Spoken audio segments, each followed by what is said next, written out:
Hola a todos, soy María, bienvenidos a mi canal, bienvenidos a Archivo Criminal. Como siempre os digo, muchas gracias por todo vuestro apoyo y también por ayudar a que esta familia siga creciendo. El caso que os traigo hoy sucedió en Argentina. Os invito a que me acompañéis a conocer los detalles de la historia y luego podéis dejar vuestros comentarios sobre el caso. Si el contenido os parece interesante e informativo, os pido que le deis a like, ya que de esta forma me estaríais ayudando. Sin más, vamos a dar comienzo al vídeo.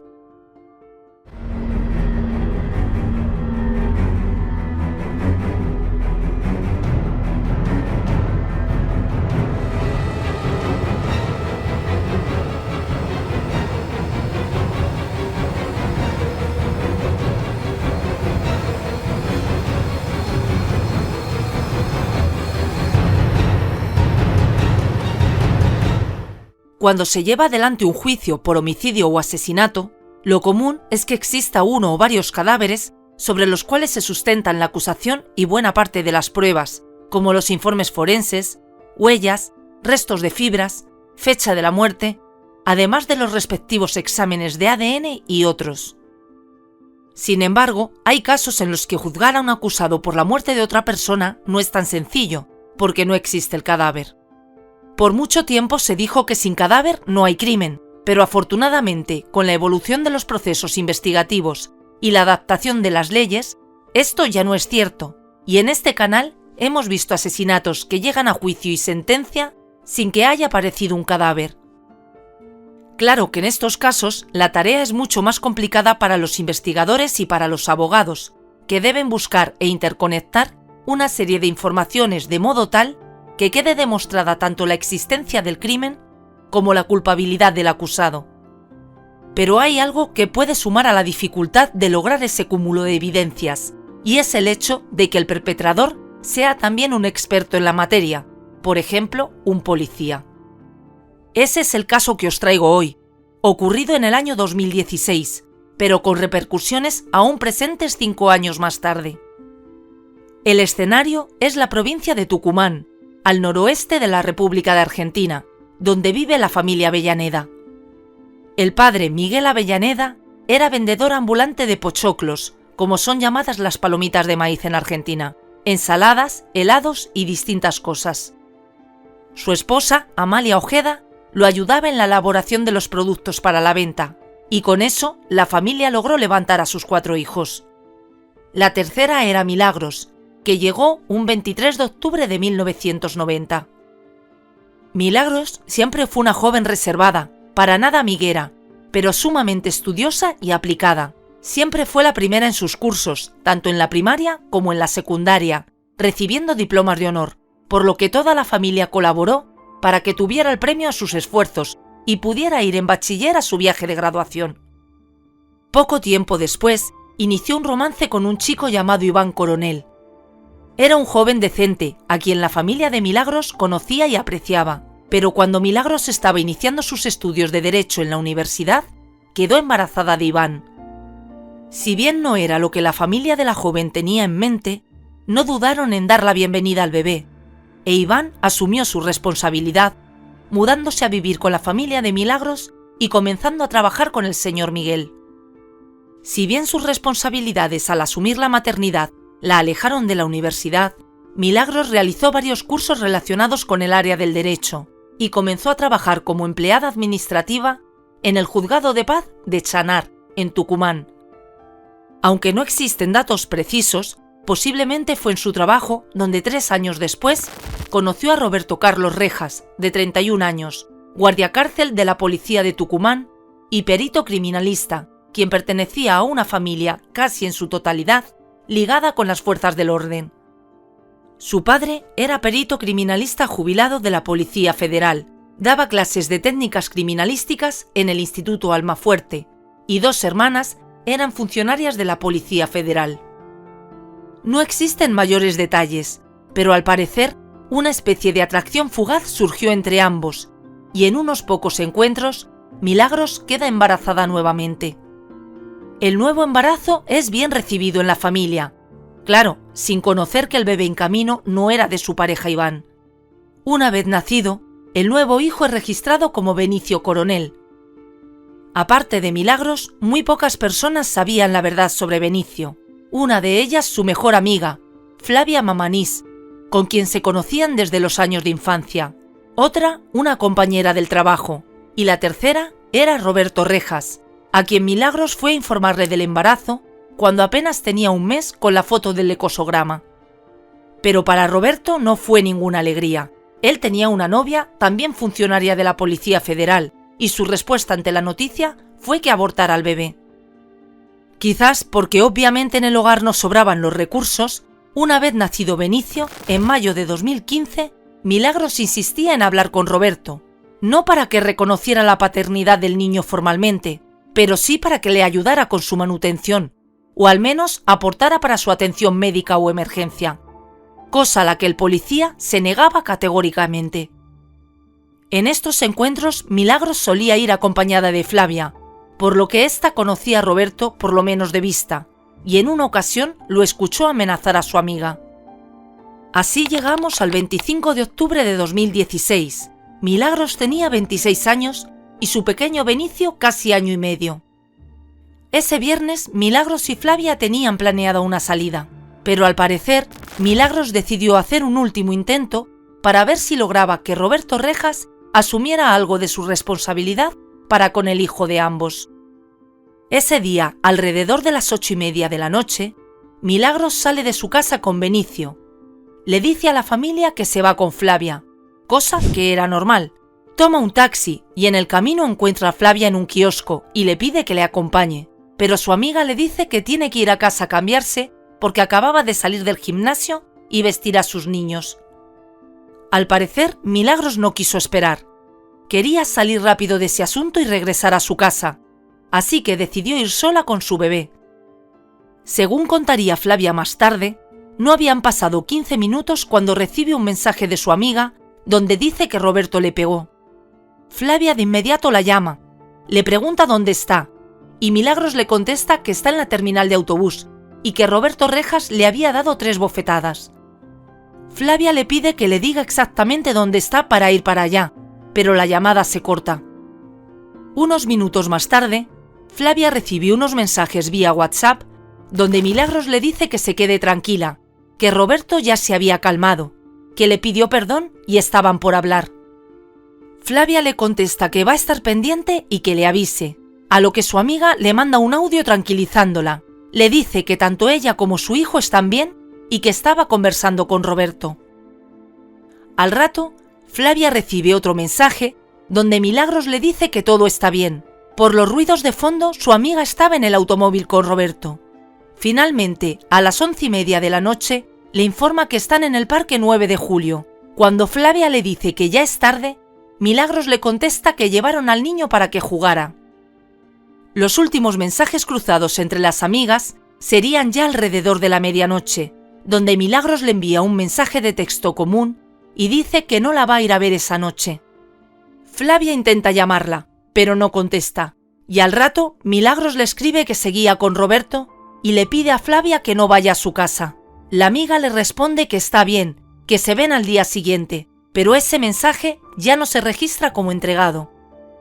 El sábado, Flavia intenta llamar a su amiga, pero no logra comunicarse. Pensó que el móvil de Milagros, que ya estaba dando problemas, se había terminado de estropear. Entretanto, en casa de Milagros, la familia pensó que ésta se había quedado en casa de Flavia, pero para doña Amalia, la madre de Milagros, no poder comunicarse con su hija y tampoco con Flavia le causó preocupación, por lo que acudió a la comisaría a denunciar la desaparición.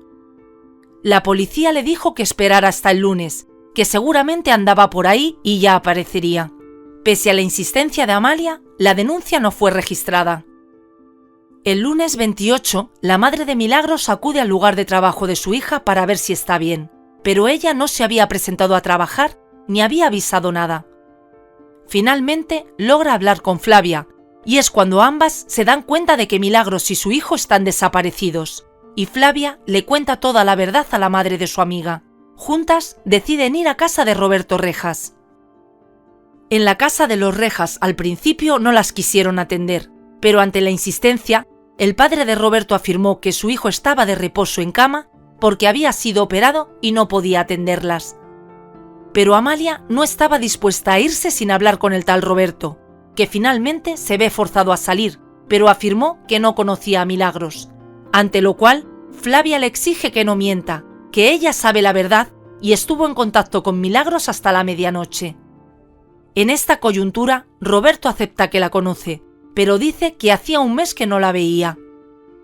Al no lograr nada en la casa de los Rejas, Amalia regresa a la comisaría y exige que la casa de Roberto sea revisada para asegurarse de que su hija y su nieto no se encuentran ahí.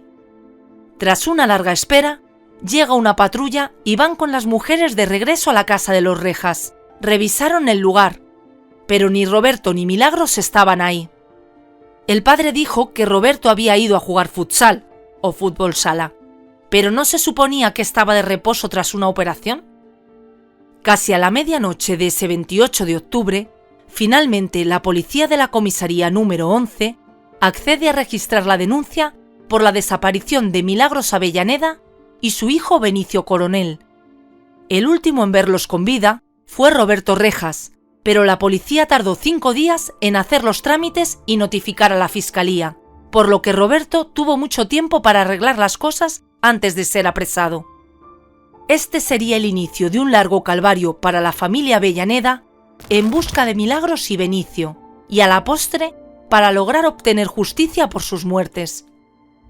Al iniciarse las investigaciones, comienzan a conocerse datos incriminantes contra Roberto. Lo primero fue que tanto el móvil de él como el de Milagros se apagaron a la medianoche de ese viernes, estando ambos en la misma ubicación en el Parque 9 de Julio. El teléfono de Roberto volvió a estar encendido 7 horas después. El de Milagros jamás volvería a aparecer. En segundo lugar, en las experticias al móvil, se detectó que ese mismo día, Roberto había realizado una búsqueda particular en Google: descomposición rápida de un cadáver. La explicación que dio el sospechoso es que la consulta la había hecho para ayudar a su padre en un trabajo, pero un criminalista experto y profesor en la materia necesita una ayuda así. Según consta en las averiguaciones, un excompañero de la escuela de policía de Roberto afirmó que antes de que el sospechoso fuese detenido, se comunicó con él para preguntarle si conocía a alguien en el centro de monitoreo donde se controlan las cámaras de seguridad vial. El amigo le dio a Roberto 2 contactos. Interrogado uno de ellos, contó que Rejas quería saber qué cámaras funcionaban y cuáles no en la zona del Parque 9 de Julio. Según consta en el expediente, en ese lugar la mayoría de las cámaras estaban estropeadas y no grababan, y las que estaban operativas solo captaban imágenes en blanco y negro y de muy baja calidad. Como parte de las averiguaciones, se registró la casa de Roberto y su vehículo fue confiscado, pero para cuando el automóvil estuvo en manos de los investigadores, se dieron cuenta de que el mismo había sido minuciosamente lavado, no solo con los métodos convencionales, sino con vapor, ácidos y clarificante, un limpiador que ayuda a eliminar cualquier partícula suspendida en el agua con facilidad. Al preguntársele a Roberto el porqué de esa limpieza tan exagerada, simplemente afirmó que le gustaba tenerlo limpio. Sin embargo, su exacerbada limpieza no pudo acabar con todo, y al ser sometido a las pruebas con luminol, se detectó gran presencia de sangre, sobre todo en el área del copiloto, incluido el techo. Roberto justificó que los rastros de sangre podrían pertenecer a alguno de sus amigos de futsal que a veces resultaban lesionados en los juegos o por el hecho de haber llevado en el vehículo cerdos comprados para comer. Sin embargo, los exámenes de laboratorio confirmaron que se trataba de sangre humana. Lamentablemente, los químicos y el calor usados en la limpieza del vehículo habían deteriorado los rastros de ADN, por lo cual el mismo no podía ser identificado. Lo que sí se pudo comprobar es que Benicio era el hijo de Rejas. Tomando como muestra restos biológicos de pañales del pequeño, sus cepillos para el pelo y dientes, y comparándolos con el ADN de Roberto, se llegó a una concordancia. De ser culpable, Roberto habría asesinado a su propio hijo. La fiscalía y la abogada de la familia Avellaneda comenzaron a sospechar que Roberto Rejas estaba siendo ayudado por miembros de la fuerza policial que le estarían alertando de los pasos que se daban en las investigaciones, por lo que sus teléfonos, los de su familia y algunos allegados fueron intervenidos. Así se supo que Roberto llamó a un experto criminalista para preguntarle por qué, a pesar de haber sido lavado, el luminol podía detectar rastros de sangre en su vehículo. Pero no solo eso. De la intervención telefónica surgió un mensaje enviado a su novia en aquel momento, Estefanía Ávila, donde le decía que había sacado las armas y los ordenadores de su casa momentos antes de que la vivienda fuera registrada, lo que agregaba peso a la sospecha de que estaba recibiendo datos internos de la investigación. Cabe destacar que Estefanía también terminaría involucrada en la causa por encubrimiento, ya que días después de la desaparición de Milagros y Benicio, los teléfonos de Estefanía y Roberto fueron localizados al mismo tiempo en una zona de monte. Se supo que un tiempo después la relación entre ambos terminó. También se detectó que el arma de reglamento de Roberto había sido detonada, cuando, según los registros oficiales, el funcionario no la había usado nunca. Por otro lado, se realizaron incipientes esfuerzos por localizar los cuerpos de Milagros y Benicio. Según explicaría la abogada de la familia, Silvia Furque, esas búsquedas se iniciaron de la peor manera, con personal no calificado, sin asistencia, por ejemplo, de perros sabuesos entrenados en la búsqueda de cadáveres, que para el momento no existían en esa provincia, tampoco cámaras infrarrojas. En la zona no había pozos de aguas donde pudieran haberse estancado los cuerpos, sino corrientes que desembocaban en un río vecino de la localidad. Incluso el gobierno provincial ofreció una recompensa de 50.000 pesos, unos $3.000, para quienes pudieran dar información sobre el paradero de la madre y el niño. Pero los cadáveres de Milagros Avellaneda y su hijo Benicio Coronel jamás fueron encontrados. Una pequeña luz de esperanza se encendió en el seno de la familia Avellaneda cuando, en noviembre de 2017, el Consejo de los Derechos de Niñas, Niños y Adolescentes de la ciudad de Buenos Aires difundió una foto de un pequeño de aproximadamente 3 años que fue encontrado deambulando solo en la ciudad. Aunque el niño afirmó llamarse Elian, era parecido a Benicio y sus edades coincidían.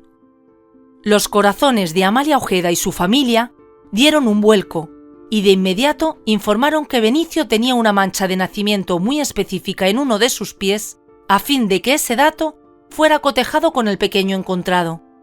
Pero lamentablemente no hubo coincidencia. Otro golpe para la familia vendría de Carlos Picón, el abogado defensor de Roberto, quien afirmó que Milagros no estaba muerta, sino desaparecida. El abogado se basaba en el hecho de que la madre de Milagros seguía recibiendo los pagos del sueldo de su hija, pero bajo este proceso la mujer estaba desaparecida. Esto desencadenó en que el puesto de trabajo de Milagros fuera dado de baja y se suspendiera el pago de esos salarios a la familia que tanto los necesitaba. A finales de 2017, Roberto permanecía en prisión preventiva acusado de homicidio agravado por alevosía en el caso de Benicio y por violencia de género en el caso de Milagros. La Fiscalía ya había solicitado que la causa fuera elevada a juicio y esperaban que el juzgado asignara fecha para el debate oral.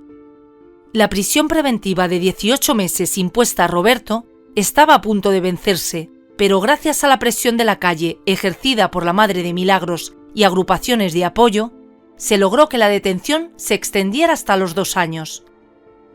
Pero cuando ese plazo se cumplió, sin que el tribunal diera curso al juicio, Roberto fue dejado en libertad. Este fue un durísimo golpe para la familia de Milagros, pero no sería el único. Un día, un hombre en una moto se cruzó en el camino de Miguel, el padre de Milagros, y amenazó con matar a toda la familia si Amalia seguía investigando, yendo a marchas y exigiendo justicia. La Municipalidad de San Miguel de Tucumán y otras organizaciones realizaron una intervención en el Parque 9 de Julio, colocando bancos rojos con los nombres de mujeres desaparecidas en la localidad para visibilizar estos hechos y que no pasaran al olvido. Unas semanas después, el banco dedicado a Milagros fue vandalizado. La familia fue cruelmente golpeada por la vida una vez más, con la muerte del menor de sus hijos en un accidente de tráfico, y el dolor era incalculable cada vez que Álvaro, el hijo mayor de Milagros, preguntaba cuándo regresarían su madre y su hermanito. Mientras, el tiempo seguía pasando sin respuestas, ni del juicio contra Roberto, ni del paradero de los restos de Milagros y su pequeño hijo. El tan esperado juicio se llevaría a cabo 5 años después de los hechos, en septiembre de 2021. El Ministerio Público y la representación de la familia Avellaneda solicitaban que Roberto fuera sentenciado a cadena perpetua. Para quien había sido su novia, Estefanía Ávila, se pedían 5 años de prisión por encubrimiento, y para Roberto Fernando Rejas, padre del acusado, se instaba a realizar una investigación por tráfico de influencias, entre otros delitos.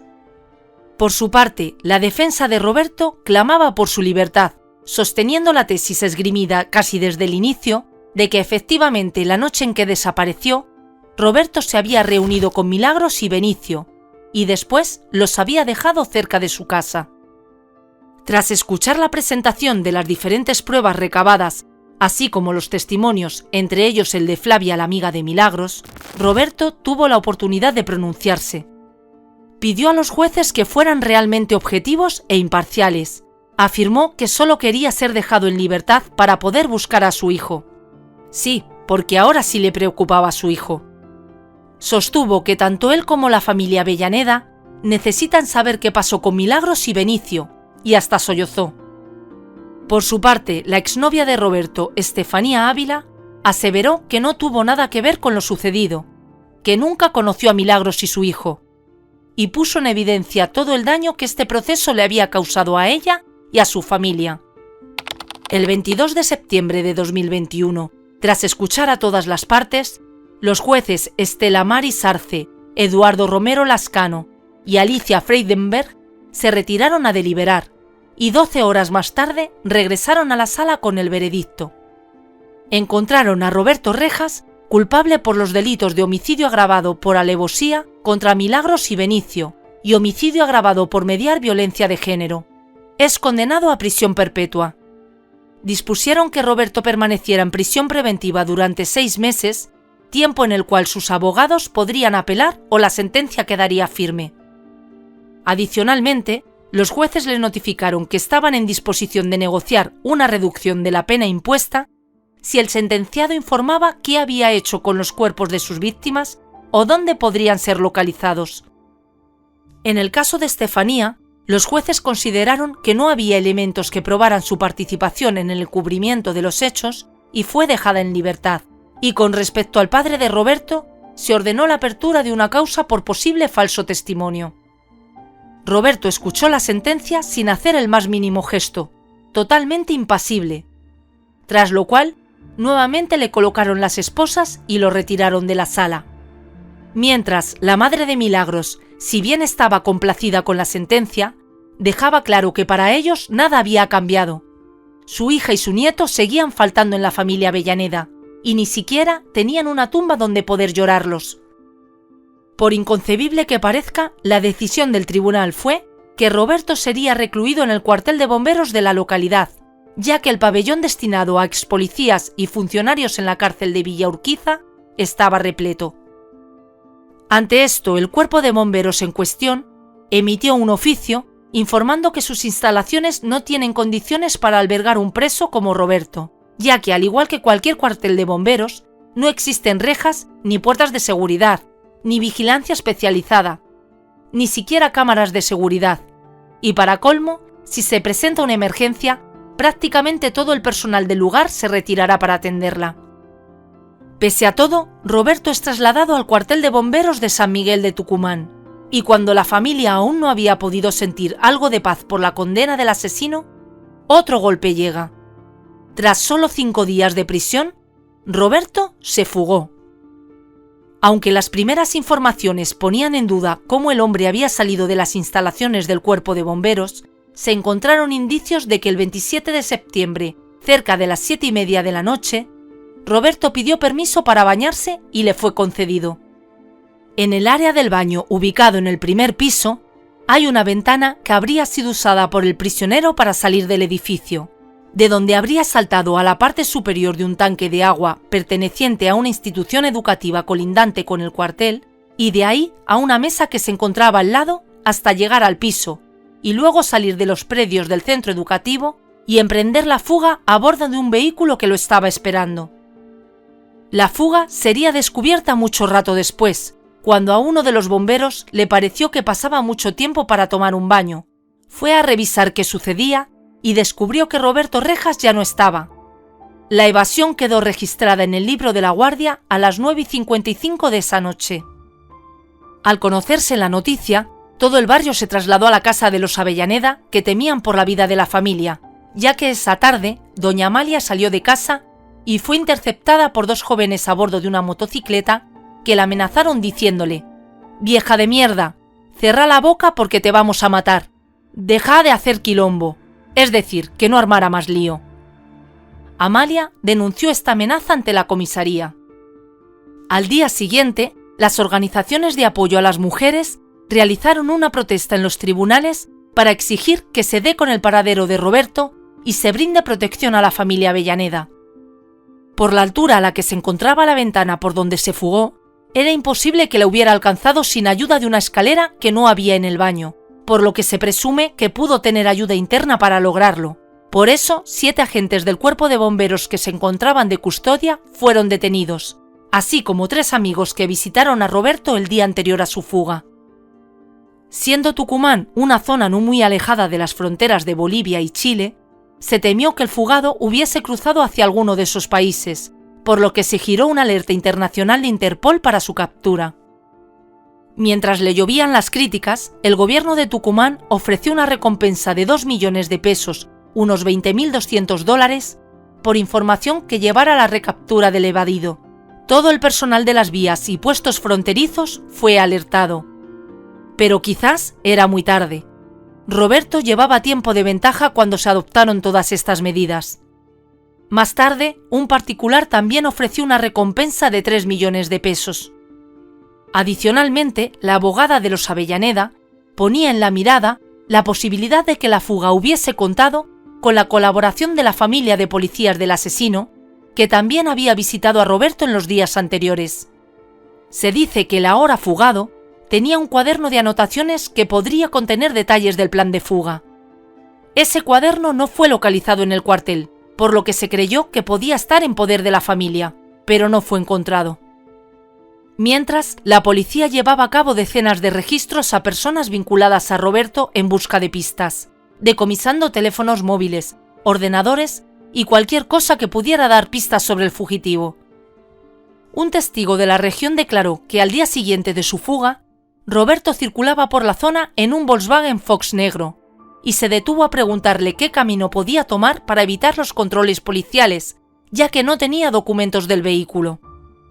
Una de las casas registradas fue la de Patricia Gómez, reconocida instructora de Zumba y en aquel momento era la novia de Roberto.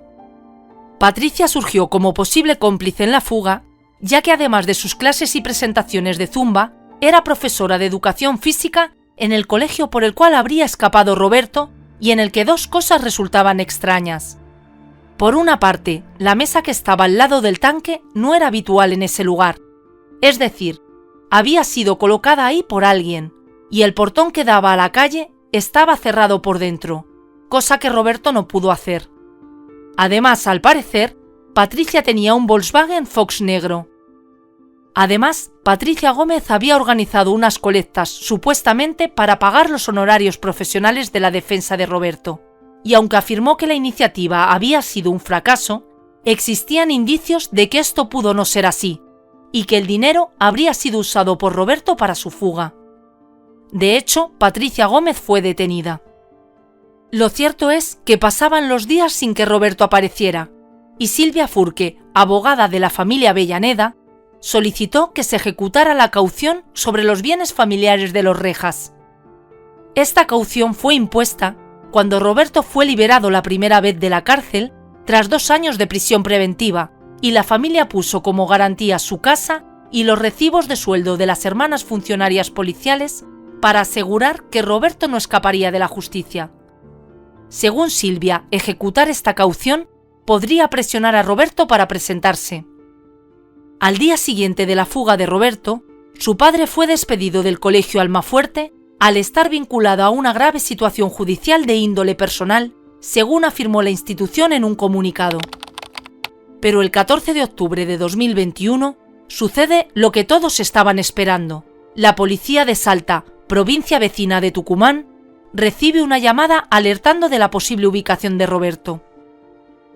La llamada fue realizada por el encargado de un camping llamado Mitata, ubicado a unos 8 kilómetros de la localidad de Coronel Moldes, en la provincia de Salta. El hombre contó a la policía que hacía unos días había llegado al lugar un joven que dijo ser estudiante, solicitando trabajo a cambio de casa y comida, y que en un primer momento dio una identificación, pero al serle solicitada la información unos días después, brindó una identificación diferente. Además, el hombre resultaba sospechoso. No se quitaba la mascarilla y no se relacionaba con nadie. Ante estos detalles, la policía de Salta envía unos agentes de civil en vehículos sin identificación al citado camping, y circulando por el área pudieron ver de cerca a Roberto e identificarlo como el hombre fugado, tras lo cual fue detenido sin ofrecer ninguna resistencia. La hipótesis que se manejó es que Roberto estaba haciendo tiempo para que la investigación se enfriara y poder escapar con mayor seguridad posiblemente hacia Chile, Paraguay o Bolivia, fronterizas con Salta. Ahora sí, Roberto fue encerrado en el pabellón de máxima seguridad del penal de Villa Urquiza, donde se espera que cumpla la totalidad de su condena o acceda a negociar la rebaja de algunos años a cambio de revelar el paradero de los cuerpos de Milagros y Benicio. Amalia Ojeda tiene una nueva consigna en su vida plasmada en una camiseta: «Hija, mientras no te entierre, te seguiré buscando». Y es que la luchadora madre no concibe otra manera de poder cerrar este capítulo tan doloroso. Entretanto, sigue velando por Álvaro, el hijo mayor de Milagros, que tras años de no entender y esperar en vano el regreso de su madre y su hermano en cada día de la madre y en cada cumpleaños, ahora vive con su recuerdo, el dolor de su pérdida y la perenne duda sobre su destino final. La reconocida abogada de la familia, Silvia Furque, nunca cobró por sus servicios. Hubiese sido imposible para la familia pagarlos. Ella conocía a Miguel, el padre de Milagros, porque vendía sus productos en el club al que asistían sus hijos, y estos le tenían mucho cariño.